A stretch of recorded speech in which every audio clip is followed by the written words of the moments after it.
Oi, crianças, tudo bem? Na nossa lição de hoje a gente vai falar sobre um rei adorador e no nosso texto fala: venham, fiquemos de joelhos e adoremos o Senhor. E está em Salmos 95, versículo 6.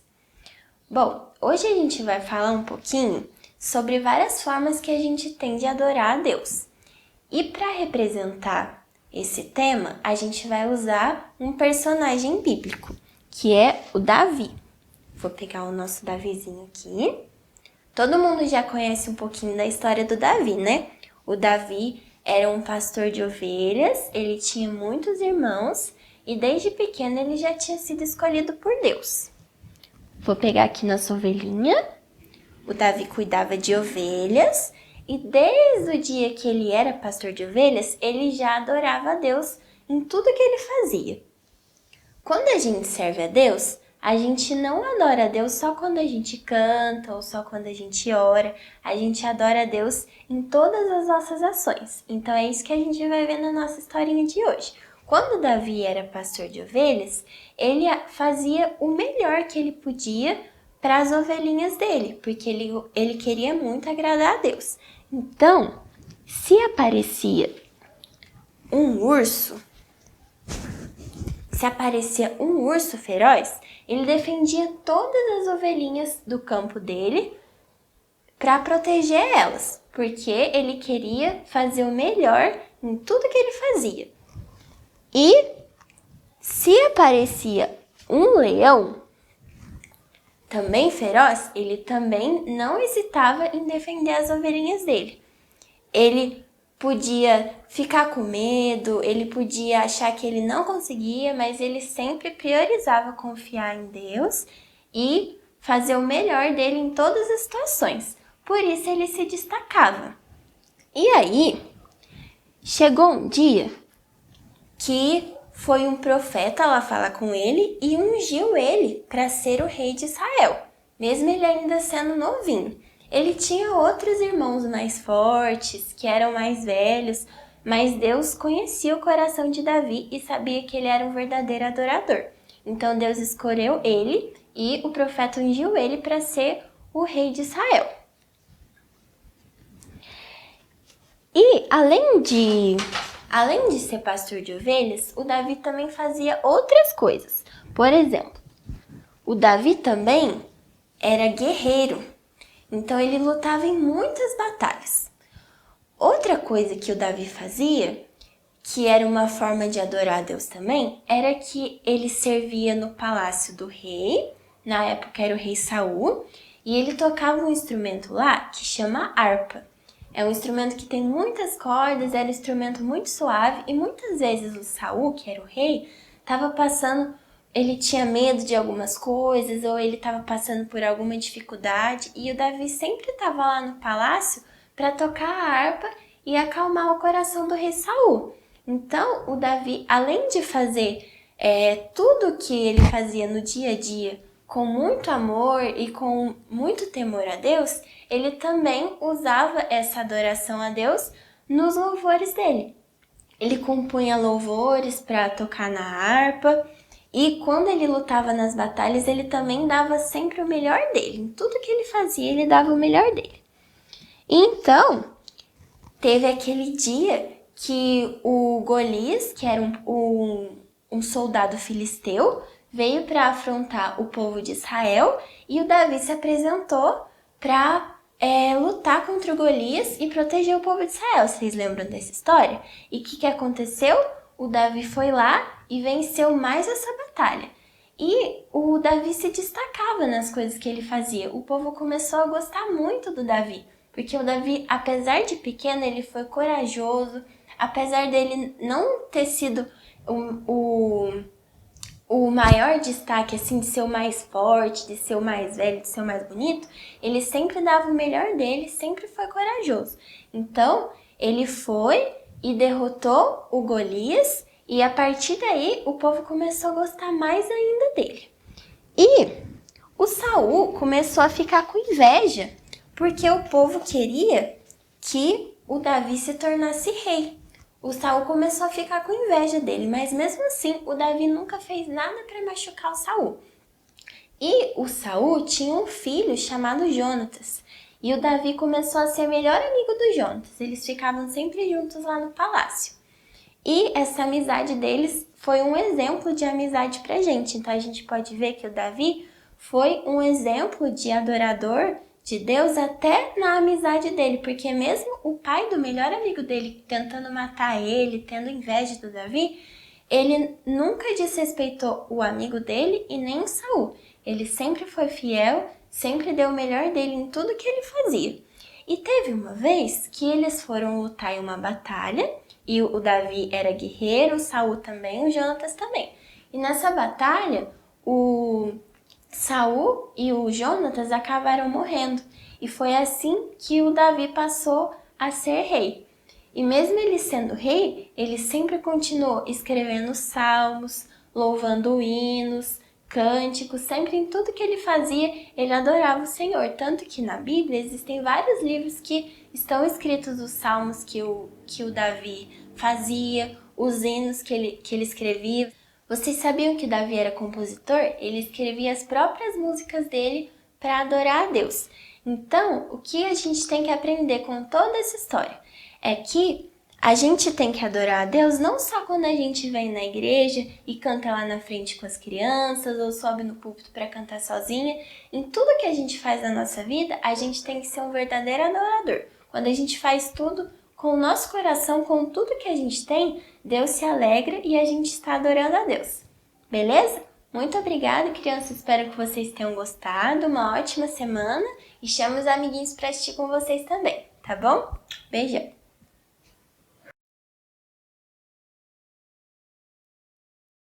Paz do Senhor, crianças, paz do Senhor, famílias. Mais um domingo, mais uma aula.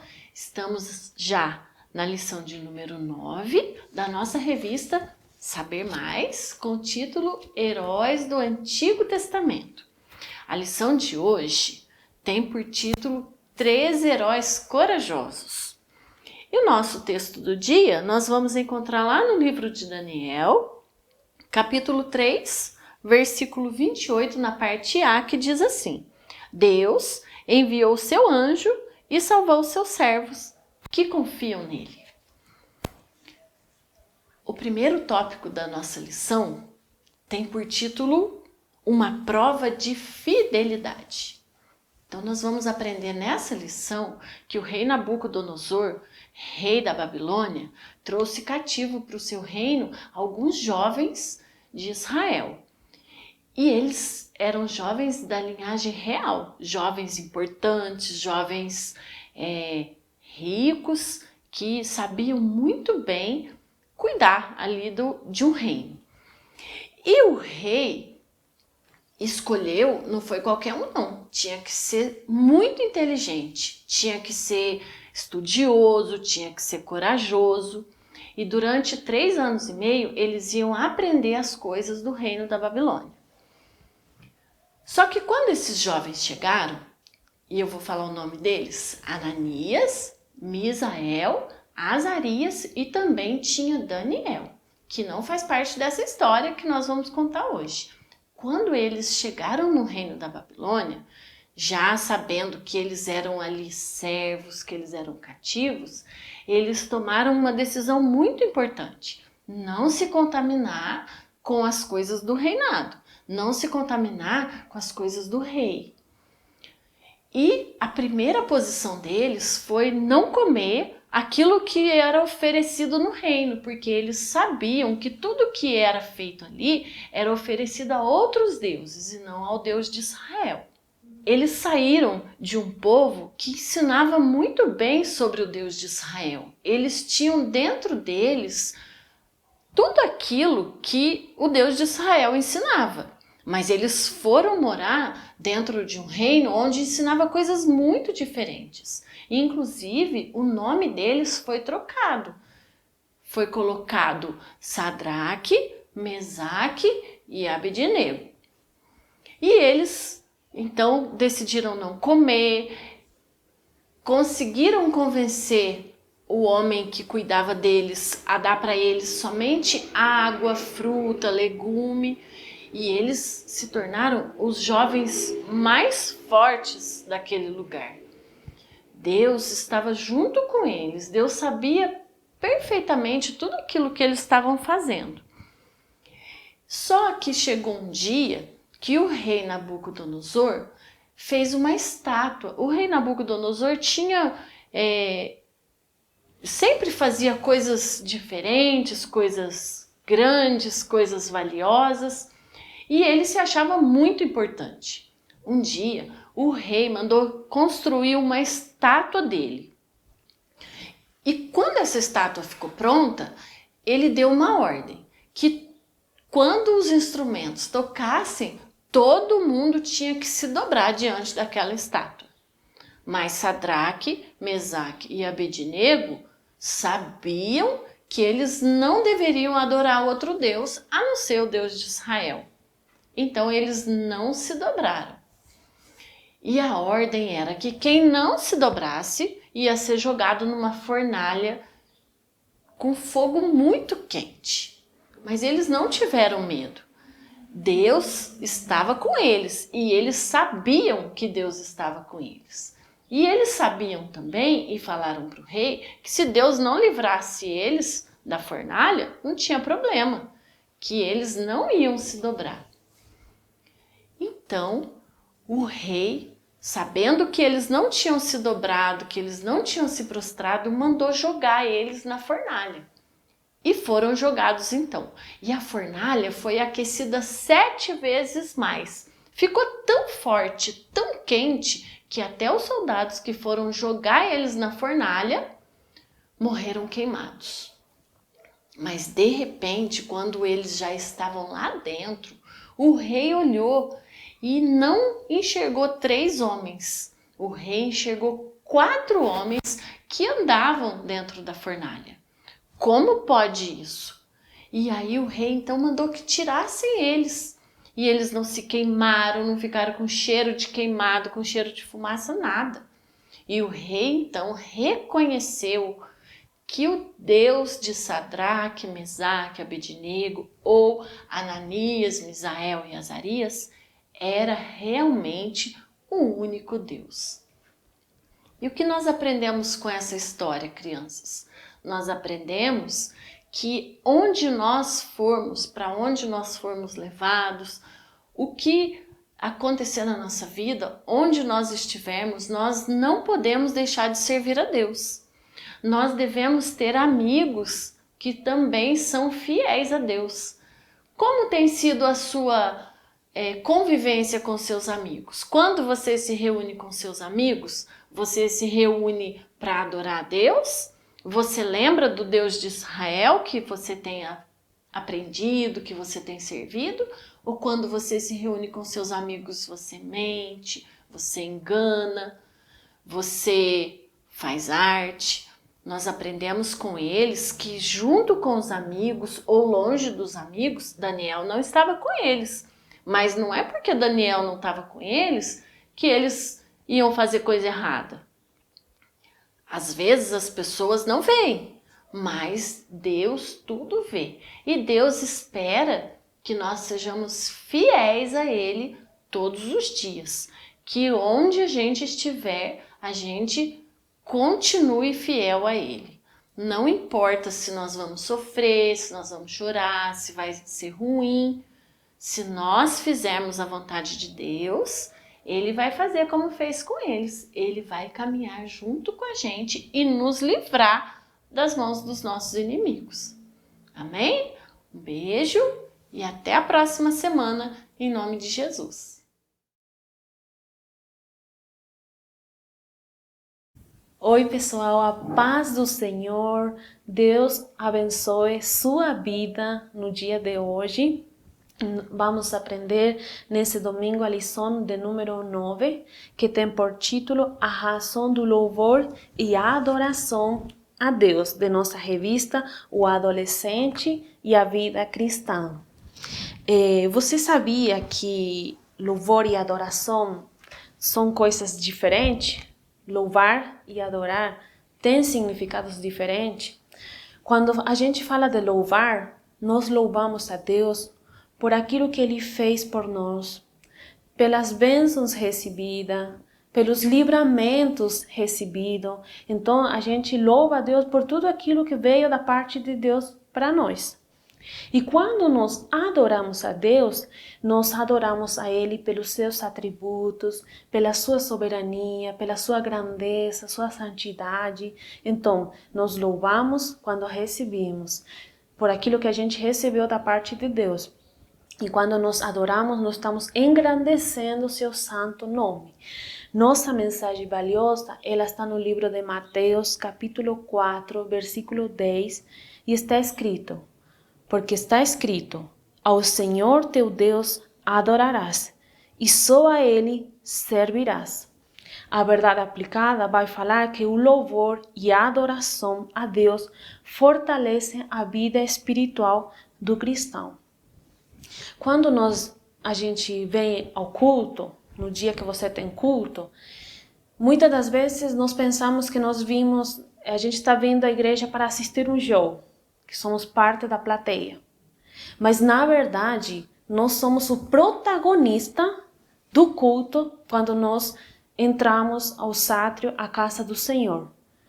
O Senhor, quando a gente vem à igreja, não é Deus que está fazendo um culto para nós. Somos nós que estamos rendindo um culto a Deus. Então, Ele não assiste e Ele recebe nossa adoração, nosso louvor. Então, nós temos que ter essa mentalidade. Eu sou o protagonista dessa noite. Então, Deus vai estar sentado no seu santo trono, no seu templo, para nos receber nossa adoração.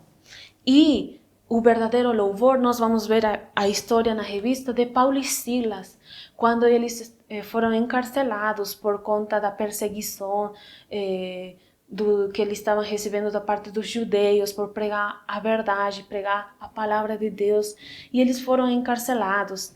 E a história conta que quando foi meia-noite, Paulo e Silas começaram a louvar e começaram a orar. E que nesse momento, quando eles começaram a fazer isso, aconteceu um terremoto, as cárceres foram abertas, as cadeias onde eles foram colocados, foram quebradas, caíram como fio, como algo sem valor, sem força. E aí aconteceu a salvação de muita gente, dos presos que viram esse momento. Então, o que nós podemos tirar disso? Quando nós adoramos, acontecem coisas importantes, coisas grandes no mundo espiritual. A gente não está vendo, mas quando nós adoramos, e essa adoração tem que ser do íntimo, tem que vir de dentro para fora, tem que ser com a mais sinceridade, com a pureza, com nossa verdade. Quando nós adoramos, coisas acontecem no mundo espiritual. O mover de Deus começa a transformar, começa a libertar, começa a dar vida, a renovar. Então, Deus começa a trabalhar quando nós adoramos. E é importante entender que o propósito de nossa criação é para adorar a Deus. Nós fomos criados para adorar Ele. Por isso que fala, somente o Senhor teu Deus adorará. Só Ele. E muitas das vezes, você jovem, nesse momento, você, sem perceber, você está adorando a outras imagens, a outros ídolos no lugar de Deus. Está adorando o celular, está adorando as redes sociais, o Instagram, o Facebook, o WhatsApp, o Telegram. Está adorando o YouTube, o Netflix, as plataformas digitais que tem. Está adorando o namorado, a namorada. Está adorando outras coisas que não é Deus, né? Deus tem que ser o centro primeiro. Então, essa adoração, Deus recebe quando nós fazemos com a maior sinceridade. E é importante nós conhecer a Deus para poder adorá-lo. Como que eu vou saber seus atributos? Como que eu vou saber a sua soberania? Como que eu vou saber sua justiça, seu amor, sua misericórdia? Conhecendo. Por isso que a adoração é um estilo de vida, certo? A adoração, a gente vai adorar com a nossa maneira de vestir, a gente vai adorar com a nossa maneira de andar, de falar, o que a gente vê, o que a gente ouve. Às 24 horas do dia, quando nós estamos consciente daquilo que estamos fazendo, nós estamos adorando Deus ou nós estamos desonrando Ele. Então, nós vamos aprender nessa lição que a razão do louvor e adoração a Deus é algo que traz um benefício espiritual para nós. Quando nós começamos a adorar, nossa alma começa a se encher, nosso espírito se começa a fortalecer e faz um bem muito grande para nós. Então, essa é a nossa lição de hoje, que o Senhor continue abençoando sua vida e pegue essa dica. Quando você vem ao culto, você não é parte da plateia, você é o protagonista e Deus está pronto para receber sua adoração e seu louvor. Deus abençoe e até a próxima aula.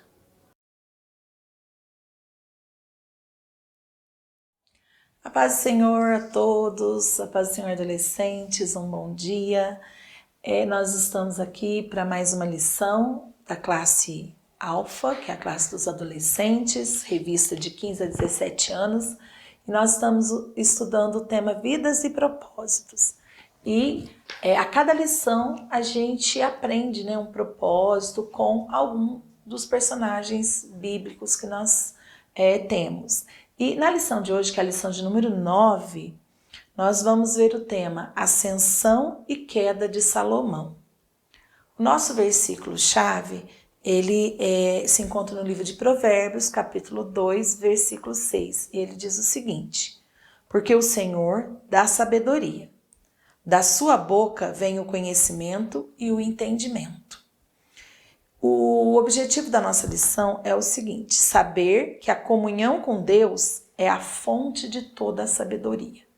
E para a gente entrar dentro desse objetivo, nós vamos lembrar da história de Salomão. Salomão, ele era filho de Davi, né? E ele foi o escolhido para assumir o trono no lugar de Davi. Vários de outros seus irmãos tentaram, né? Vocês estudaram isso nas outras lições. Mas Deus escolheu Salomão. E assim que Deus escolhe Salomão, Deus aparece numa noite para Salomão e pergunta para ele o que ele gostaria, né, de receber de Deus. E Salomão, ele tem um pedido muito sábio. Ao invés de ele pedir para Deus riquezas, conquistas, né, aumentar o reino, prosperar, ele pede a Deus sabedoria para poder governar as pessoas, né? Ser um bom governante, ser justo. E Deus acha aquele pedido tão lindo que Deus, além de dar sabedoria para Salomão, Deus também fala para ele que ele vai ter fama, que ele vai ter riqueza, que ele vai ter glórias, porque ele foi muito sábio na hora de pedir para Deus. E logo em seguida, ele já tem um teste da sabedoria dele, né? Aparecem duas mulheres disputando um filho e Salomão, ele tem uma atitude, né, de dividir a criança, e aí naquele momento a mãe verdadeira da criança aparece. Então, vocês já conhecem essa história. Essa prova que Salomão passa já vai assim ser muito importante para ele, porque a partir daquele momento, se é que existia alguma pessoa que não estava muito assim confiando que ele seria um bom governante, naquele momento as pessoas já viram quão sábio aquele novo rei era. Então, a partir daquele momento, todo o reino de Israel passou a respeitar e admirar muito a sabedoria de Salomão. E ele foi governando. O reino de Salomão foi o momento mais próspero do reino de Israel, né? As guerras haviam se findado, ele conseguiu acumular riquezas para o reino. Foi ele o responsável pela construção do templo, né? A inauguração do templo, um templo lindo que o povo ainda não tinha. Ele fez aliança com muitos reinos, o comércio prosperou. Então era um momento assim que estavam todos muito alegres, porque a partir da sabedoria que aquele rei tinha adquirido de Deus, que é como o objetivo da nossa lição fala, né? Que a comunhão com Deus é a fonte de toda a sabedoria. Então Salomão, ele estava numa comunhão tão íntima com Deus que a sabedoria verdadeira vem do alto. Então Deus dava daquela fonte da sabedoria para ele e ele conseguia governar com excelência. A fama, o item 2 fala sobre a fama de Salomão. Salomão alcançou uma fama tão grande que ela chegou até o reino da Etiópia na África. E a rainha de Sabá, de um dos reinos da Etiópia, ela saiu do seu reino só para conhecer Salomão pessoalmente, né, e fazer várias perguntas para ele, tipo enigmas, para perceber se ele realmente dava conta de responder tudo. E ela saiu do reino maravilhada, porque assim, Salomão superou a expectativa que ela tinha, né, em relação à sabedoria. Ela levou muitas riquezas para ele e assim, ela saiu realmente falando de Salomão. Então a fama dele se espalha muito. E fama, pessoal, é um negócio muito sério, né? Nós podemos ter a má fama e a boa fama. Então nós temos temos que ter cuidado com aquilo que nós fazemos, porque a nossa fama, nós querendo ou não querendo, ela vai correr. Jesus é o nosso maior exemplo de modelo de fama, de boa fama, né? Onde Jesus passava, as pessoas sabiam que ele era, o que ele fazia, a paz que ele levava. Então é dessa forma que nós temos que agir. Porém, como o próprio título da lição fala, ascensão e queda. Salomão, ascensão é subida, né? Então, Salomão teve uma subida em relação a poder, a riqueza, a fama, a sabedoria, a glória muito grande. Porém, não se sustentou. Por quê? Salomão, ele começou a se afastar de Deus a partir do momento que ele começou a se unir com mulheres que não eram judias, mulheres que não eram de Israel. E isso já tinha sido uma ordenança de Deus. Nós temos que tomar cuidado com aquelas pessoas com quem nós nos unimos, porque ou nós vamos influenciar as pessoas ou elas vão nos influenciar. No caso de Salomão, ele casou com mulheres de vários reinos, né? A Bíblia fala que ele teve 700 esposas e 300 concubinas. E essas mulheres trouxeram a cultura delas, e Salomão permitiu. E nesse momento que ele vai permitindo que elas tragam seus deuses, principalmente, Salomão vai se afastando de Deus, e ali é o início da sua queda. Né? Toda aquela sua sabedoria, os livros que ele escreveu, os provérbios, ficam para as pessoas, mas para ele, né, isso não foi bom. Por isso que a gente aprende muito, né, que é muito mais importante como a gente vai terminar a nossa vida do que como a gente começa. Salomão começou muito bem, porém ele terminou muito mal, né? Ele terminou afastado de Deus, permitindo até que filhos seus fossem oferecidos, né, ao deus Moloque. Então foi muito sério. Nós possamos aprender com isso, né? Essa lição, ela vai nos ensinar isso, que a história de Salomão nos mostra que ele iniciou sua trajetória com sabedoria, mas finalizou como um tolo, pois negligenciou a comunhão que tinha com Deus. Apenas Deus pode nos dar toda a sorte de bênçãos, inclusive a sabedoria. Por isso, o cristão deve vigiar para não perder o que é seu. Que nós possamos aprender essa lição e não nos afastarmos de Deus. Fiquem com Deus, a paz do Senhor.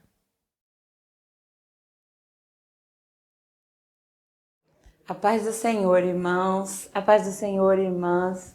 Graças a Deus estamos aqui, né, mais uma vez, nesse dia abençoado de Deus, né, para a gente estar aqui meditando um pouquinho na palavra do Senhor. E o nosso assunto hoje, nós vamos falar sobre a suficiência de Cristo em meio às dificuldades. Nós estamos passando por problemas, por dificuldades e, em particular, muitos de nós estamos sofrendo, né, nesses últimos dias. É um assunto bem propício para a gente estar tratando, né? E o nosso assunto hoje está baseado no texto em Filipenses 4:13, que é: posso todas as coisas naquele que me fortalece. E o texto todinho está em Filipenses 4, do 10 ao 13. E em casa você medita aí nesses pontos interessantes. Mas nós vamos estar falando aqui que Paulo queria trabalhar com os irmãos sobre essas necessidades de estar dependendo de Cristo nas nossas horas difíceis, nos momentos complicados da nossa vida. E ele traz para nós que nós devemos ter na nossa consciência, saber isso, que pode vir tudo sobre a nossa vida, mas que se nós estivermos em Cristo, passaremos por todas elas e teremos vitória em todas. Aqui então nós encontramos que devido à realidade do pecado no mundo, essa dificuldade não é agora, mas sempre houve. Todos os problemas, doenças, né, calamidades, aflições, de muito tempo já vem. E às vezes a gente tem assim algumas perguntas na nossa cabeça que como que uma pessoa que é justa ainda sofre? Mas nós sabemos através da palavra de Deus que o pecado está no mundo e é o pecado que faz com que todo ser humano passe por todas as provações, todas as enfermidades, toda dificuldade. Nós sabemos que a realidade do pecado na nossa vida, né, embora sejamos todos cristãos, mas o pecado ainda está ao nosso redor, na nossa carne. E é por esse motivo que muitas das vezes sofremos. Enquanto nós vivemos neste mundo, vamos passar por adversidade. Por isso que esperamos ansiosos a volta de Cristo, né? Dias de calamidades vem sobre a nossa vida. A aflição, né? Vem também nos atingir. São coisas que às vezes chamamos de desgraças, né? Mas o que Paulo está falando é para que a gente esteja colocando na nossa cabeça que quanto mais a gente olharmos para o negativo, mais o negativo é atraído. Então ele quer que a gente trabalhe agradecimento, positividade na nossa cabeça, na nossa mente, no nosso coração. E é isso que Cristo quer para nós. Quando nós somos agradecidos, quando nós olhamos para aquele que pode nos dar a vitória vem realmente. Então, devemos estar mudando o nosso modo de pensar, de olhar para a situação. Quando vem uma dificuldade, momentos difíceis na nossa vida, ela se torna leve e momentânea quando nós nos depositamos a nossa confiança e fé em Cristo. É isso que Paulo está falando. Posso todas as coisas naquele que me fortalece, porque em Jesus somos mais que vencedores. Paulo em Filipe, ele estava trabalhando com aquela igreja e foi uma igreja que abençoou a vida de Paulo. Paulo era um homem que trabalhava para se sustentar, mas essa igreja sustentava Paulo. E ele, naquele momento, ele passou a pensar assim: eu posso todas as coisas. Eu sei passar necessidade, mas também sei ter bonança. Sei passar necessidade com dignidade e na bonança não vou me orgulhar. Eu tenho um equilíbrio próprio na minha vida. E ele passa isso para nós, termos equilíbrio em nossa vida.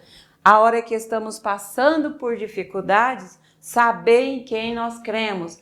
A hora que estivermos em bonança, sabermos por que e por quem estamos ali. É esse equilíbrio que Paulo passa para nós e ele diz que nós podemos todas as coisas naquele que nos fortalece. Ele trabalha o nosso psicológico, a nossa área mental, porque se a gente estiver com o nosso psicológico bem estruturado, ter uma musculação psicológica boa, nós vamos estar passando por todos esses problemas e regozijando no Senhor. É o que ele fala. Regozije no Senhor. Está passando por um problema? Regozije no Senhor. Está passando por uma bênção? Também regozije no Senhor. No Senhor nós devemos estar o tempo todo, porque é Ele que está nos dando a força, nos dando a vitória. É importante a gente ter isso em mente. E Paulo, ele trabalha isso com aquele povo de Filipe, com aqueles irmãos. E está trabalhando com a gente também. Se você estiver desanimado, ou você está achando que só a sua vida que é desse jeito, firma o seu pensamento em Deus, porque no Senhor nós podemos todas as coisas, passarmos por momentos difíceis e ele se tornar leves e momentâneos, apesar de ser difícil, porque no Senhor nós temos a força e o poder. Que Deus abençoe a cada um e que possa estar te dando vitória neste momento. Amém?